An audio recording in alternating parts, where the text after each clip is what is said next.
proses hibernasi manusia yang merupakan Oke, kita ngomongin proses hibernasi manusia atau disebut juga sebagai cryonics atau cryopreservation. Kalau kalian nanya, emang udah ada bang teknologinya? Udah, liquid nitrogen udah mulai dipakai untuk membekukan tubuh manusia dari tahun 60-an guys. Cuman nih guys, ada plot twistnya. Jadi gue ingat banget pernah baca satu artikel dari Big Things, kalau nggak salah pas lagi di MRT. Ingat ya, baca di mana aja. Nih artikelnya gue nyari-nyari dulu kan kemarin, terus gue ketemu yang ini artikelnya nih. Nah ini artikel yang gue maksud dari Big Things. Ini salah satu portal berita yang gue suka juga karena dia tuh artikelnya tuh detail dan komplit gitu loh guys kalau ngebahas sesuatu. Jadi judulnya itu Horror Stories of Cryonics, The Gruesome Fates of Futurists Hoping for Immortality. Jadi menurut artikel ini, tubuh-tubuh yang udah dibukuin di tahun 60-an, 70-an, di awal-awal pokoknya, itu nggak ada satu pun yang bertahan sampai sekarang, kecuali satu tubuh. Kenapa? Karena kebanyakan itu gagal guys. Jadi, karena teknologinya juga baru juga kan waktu itu, tubuh-tubuh itu tuh mengalami malfungsi. Jadi, kalau tubuh itu dibekukan secara cepat, terlalu cepat, dia itu bakal retak. Dan kebanyakan tubuh yang di awal yang dibekukan itu gagal gara-gara itu, tubuhnya itu retak.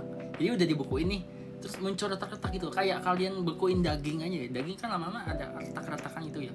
Kayak gitulah. Terus ada satu tubuh yang mungkin dia udah kelamaan disimpan, terus nggak dilihat-lihat nih sama si institusi cryonics-nya ini.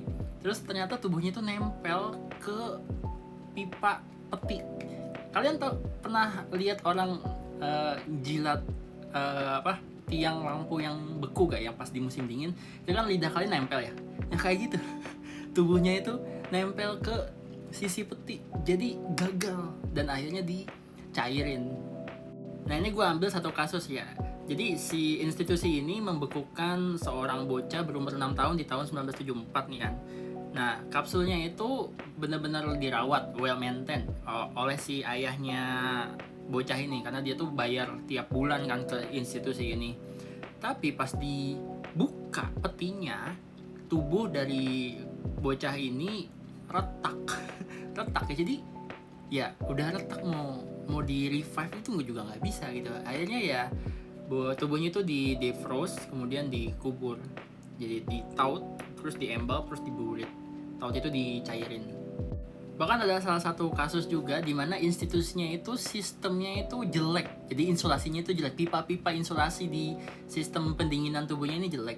Jadi yang namanya the storage tower was poorly designed with uninsulated pipes. Jadi ini mengakibatkan tubuhnya itu yang harusnya beku malah membusuk guys.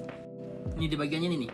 The bodies in the container partially thawed, ya sebagian dicairkan dan dipindahkan dan dibekukan lagi hingga dia tuh nempel ke peti. Yang tadi gue bilang nempel ke peti, ya jasanya tuh nempel ke peti. Terus akhirnya dibekukan lagi dan gagal lagi sistemnya. Jadi sistemnya itu malfungsi, petinya itu malfungsi. Hingga kemudian ketika dicairkan lagi, karena kan harus diganti terus tuh liquid nitrogennya, tubuhnya itu berubah menjadi decompose into a flux of fluids. Jadi kayak benyek, tubuhnya itu benyek guys. Benyek. Pas dicairin, tubuhnya itu bukan jadi tubuh kayak jasad biasa, tapi benyek, kayak flux of fluids gitu. Nah kasus selanjutnya di tahun 1983 dari Alcor. Alcor ini institusi cryonik yang lain.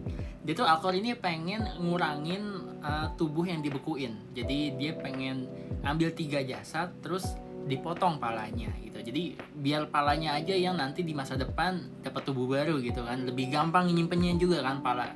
Jadi tubuhnya itu dicairin, terus dipotong tuh palanya. Terus tubuhnya itu kemudian dicek lah kondisinya sama si Alcor ini. Dan ternyata walaupun tubuhnya itu dari luar itu bagus ya, nggak ada retak gitu, pas dilihat dalamnya, organ-organnya itu banyak yang retak, pembuluh darahnya banyak yang pecah, terus sampai sumsum tulang belakangnya itu, spine-nya itu patah jadi 3 bagian. Bayangin. Di sini gue nggak mau ngasih gambarnya karena di Alcor ini ngasih gambarnya juga di laporannya. Jadi kalau kalian mau lihat gambarnya, kalian ke artikelnya aja, ke Alcor 83, terus lihat di laporan dari si Alcor ini. jasadnya itu parah banget. Gue nggak tampilin nanti takut kena sensor dari TikTok. Jadi yang mau gue tekankan di sini adalah, iya teknologinya ada dibukuin, tapi jasadnya tetap rusak teman-teman. Dalam jangka waktu 10 tahun, 15 tahun, 20 tahun, 50 tahun, ya pasti jasadnya bakal rusak-rusak juga gitu.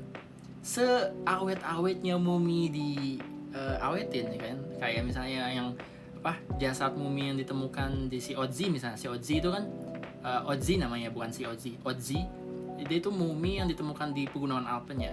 Ya kondisinya walaupun dia terawetkan tetap kayak gitu kondisinya, kayak kering gitu. Jadi ya walaupun mungkin di masa depan bisa ada teknologi yang buat memperbaiki jaringan gitu, ya buat apa juga orang-orang di masa depan merevive orang di masa lalu gitu kan. Emang orang itu penting. Intinya. Jadi ya udahlah, immortality is very hard to achieve for now ya.